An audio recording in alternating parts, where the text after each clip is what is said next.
What's going on, guys? Going to take a good look today at the Sightmark Core SX 4x32 22LR scope.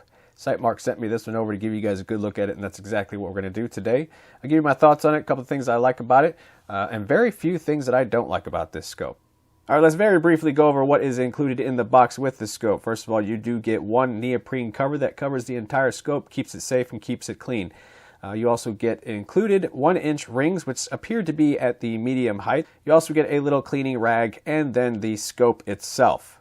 I immediately mounted this scope onto my rifle with a pair of scope rings that I had laying around. We'll go over that here in just a second. We'll quickly go over the rings that are included in the box. Yes, they are rings and they are included, so you can immediately mount this scope to your rifle. However, I went with a better option that I had laying around because there are always better options laying around. Don't get me wrong, the rings aren't horrible, but they are just rings. Now let's get down to business, shall we? This again is the Core SX series of scopes made by Sightmark. This is meant as their purpose-built type scope. So in this case, this is the 22LR purpose-built scope. And with that, I was just so happened to be reading the box to see what the waterproof, shockproof rating and all that stuff is. It does say that it can handle up to 600 Gs of force as recoil. On the box here it says that it can handle up to a 308 caliber.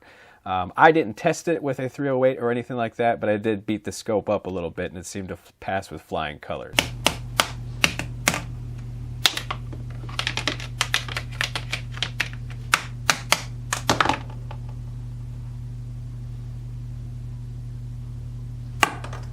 Now, as a purpose-built scope, this is again the 22LR reticle with a 22LR BDC inside of that. Let's just go ahead and talk about that BDC and how it works inside of there. Taking a look inside of the scope, you see you have 4 bullet drop compensation dots underneath the crosshairs. According to the instruction manual of this scope, how this works is this scope is set for a 50-yard parallax. So, with a quote-unquote 40-grain bullet traveling at standard velocities with a 50-yard zero, you can use your first indicator, bullet drop indicator down there at 75 yards. You can use your second one at 100 yards, third at 125, and your fourth bullet drop compensator down there at 150 yards, again using a 40-grain standard velocity bullet. Now, using the same bullet drop compensation dots with a 29-grain hypervelocity bullet with a 100-yard sight-in, you can use your first bullet drop compensator at 125 yards, the second at 150 yards, the third at 175 yards, and the fourth out to 200 yards. Now again, the exact velocities for standard velocity and hypervelocity are not listed or indicated what those velocities may be. Because there are so many variables when it comes to using a BDC, such as barrel length, twist rate, ammunition type, ammunition brand, there's so many different kind of variables that can affect where a BDC is actually going to hit, even with a certain designated sight-in.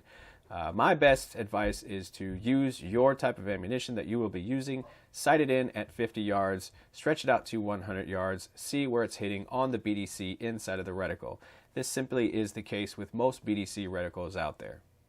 Using a fixed 4-power scope like this one and stretching it all the way out to 200 yards with the BDC itself, with me behind the wheel, might seem very optimistic in my opinion. This could be just me, but there may be other shooters out there that can use a fixed 4-power scope and use a BDC all the way out to 200. While on the topic of sighting in your scope, you have 120 MOA range of adjustment for windage and elevation. And with each click of the dial, you have 1/2 MOA. Again, the parallax for this scope is set out to 50 yards, and your field of view at 100 yards is 32.5 feet. Shooting with this scope has been very nice. It actually is a very bright scope. The contrast and clarity seems to be pretty decent. Very, very minimal lensing around the outside of the lens there, which you can see inside of the scope there. Typically with these 4x32 scopes, they are fairly bright. There's not a lot of glass movement in there. There's not a lot of variables inside of a fixed 4 powered scope. So these are actually very decent when it comes to bright and clarity and contrast. Even on overcast days, which seem to be always the case anytime I try to make a scope video, this scope seems to perform just well with overcast or cloudy conditions. So again, there's not really much that I don't like about this scope. The finish on it seems to match the rifle very well. Nice, clean satin finish on it.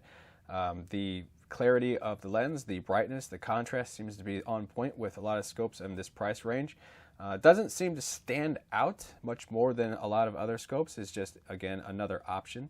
But I have noticed that this one is actually very lightweight. At 11.7 ounces is, according to the box, I haven't actually weighed this one, but on the rifle feels very light and seems very balanced. So if you're going for a lightweight scope or a lightweight rifle build on a budget, this seems to be the scope to be able to knock that out of the park. I noticed right away whenever I put this scope onto my rifles, both the bolt action and this Thompson Center, that it is actually very lightweight. So anyway, guys, I appreciate you watching. If you found this video to be helpful at all, feel free to hit that like button down there. I want to thank Sightmark for sending this one out to show you guys. Hope you guys enjoyed the look about it. Hope it helped you out there if you're looking to purchase a scope like this. And I'll have them Sightmark link down there in the description box down below. I'll also have Optics Planet link down there below if you want to find this scope on Optics Planet and support us through Optics Planet. It'll be there as well. So we appreciate you guys watching, and we will catch you guys on the next video.